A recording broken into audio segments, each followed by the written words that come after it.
আজকে যে গুলির ঘটনাটা ঘটেছে, উনি আমার চাচা শ্বশুর হন, মোহাম্মদ শাহিন হোসেন। ওনার পিঠে গুলি লাগছে। ওনারা ছিল 3 জন।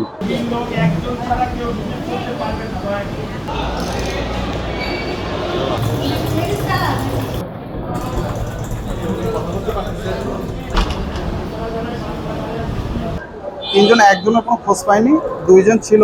একজনের হাতে কবজিতে গুলি লাগছে, অলরেডি কবজিটা ভেঙে গিয়েছে।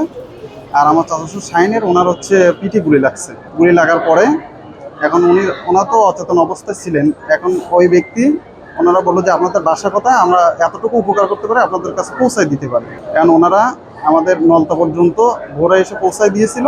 আমরা ওখান থেকে নিয়ে গেছিলাম আমাদের কালীগঞ্জ হসপিটালে। ওনারা বললো যে আপনারা মেডিকেলে নিয়ে যান। আমরা মেডিকেলে নিয়ে আসছি। মেডিকেলে নিয়ে আসার পরে এখন ওনার ট্রিটমেন্ট চলতেছে।